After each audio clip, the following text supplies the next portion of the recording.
सोने की मछली बाहर आके कहती है, तुम्हें भूख लगी है तो मुझे अपने घर ले जाओ। रिंकी घर आकर उसी मछली के फिश बॉल्स बनाती है। एक छोटे से गांव में रिंकी अपने पिताजी के साथ रहती थी, लेकिन एक दिन उसकी माँ गुजर गई और उसके पिताजी ने बबीता से दूसरी शादी कर ली। रिंकी की नई माँ का एक छोटा बच्चा भी था, चिकू, पर बबीता सिर्फ अपने बेटे का ख्याल रखती थी और रिंकी से सारा काम करवाती थी। रिंकी, कपड़े धुल गया नहीं और बर्तन भी साफ कर। सुबह से कुछ किया भी है? जी माँ, बस अभी करती हूँ। रिंकी बिना किसी शिकायत के सारा काम करती रहती थी, लेकिन बबीता कभी उस पर तरस नहीं खाती थी। एक दिन रिंकी के पिताजी ने नींद में ही दम तोड़ दिया। अब घर में सिर्फ बबीता, उसका बेटा चिकू बचा था और रिंकी पर और भी जुल्म होने लगे। बबीता अब रिंकी से सारा काम करवाती, कपड़े धुलाती, बर्तन धुलाती, झाड़ू पोछा करवाती। एक दिन बबीता ने रिंकी को घर से निकाल दिया। माँ, मुझे मत निकालो, मैं कहाँ जाऊंगी? रिंकी, सारा काम तुम्हें ही करना पड़ेगा। हम तुम्हें क्यों खिलाए? तुम्हारे माँ बाप दोनों मर गए, तुम हमारी जिम्मेदारी नहीं हो। हम ऐसे ही इतने गरीब हैं, निकल जाओ घर से। माँ, तुम्हारे और चिक्कू के लिए मैं खाना ढूंढ के लाऊंगी। रिंकी ने फैसला किया कि वो कुछ भी करके अपनी माँ को खुश रखेगी, चाहे कितना भी काम करना पड़े। रिंकी सुबह सुबह ठंड में खाना ढूंढने जाती और बबीता चिकू घर पर आराम करते। रिंकी चलते चलते दो छोटे तालाब के पास आ जाती है।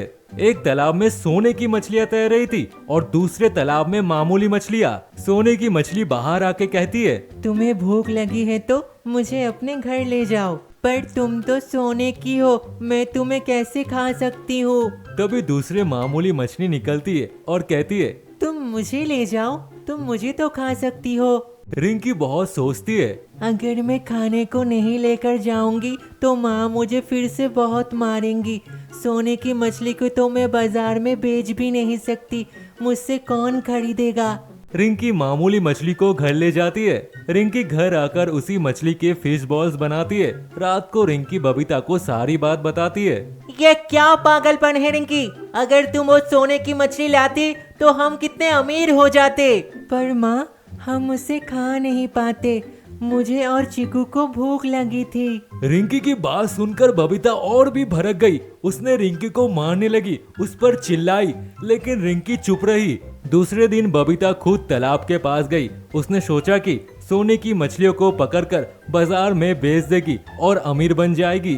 तुम मुझे ले जाना चाहती हो? हाँ, तुम्हें बेचकर मुझे पैसे मिलेंगे, मेरे बेटे को हमेशा सुख मिलेगा। मुझे ले जाओ, मैं तुम्हारे बच्चों का पेट भर सकती हूँ। तुम सिर्फ एक दिन के लिए मेरे बच्चों का पेट भरोगी, लेकिन सोने की मछली मुझे जिंदगी भर की सुख और दौलत देगी। जैसे ही बबीता सोने की मछली को पकड़ने के लिए हाथ बढ़ाती है, वो सोने की मछली राक्षनी में बदल जाती है। तू लालची औरत, पैसों के लिए अपने बच्चों को मारती है, मैं तेरे हाथ काट दूंगी। नहीं नहीं, मुझे छोड़ दो, आज से मैं रिंकी को कुछ भी नहीं करूंगी।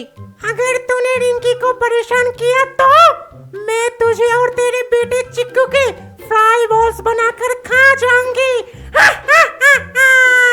बबीता घर जाके अब रिंकी को प्यार से अपनी बेटी की तरह रखती है, उसका पूरा ख्याल रखती है। रिंकू बेटा, तुम आज से कोई काम मत करना, मैं बर्तन, कपड़ा, झाड़ू, पोछा सब करूंगी। तुम और चिक्कू बस पढ़ाई करो, मस्ती करो।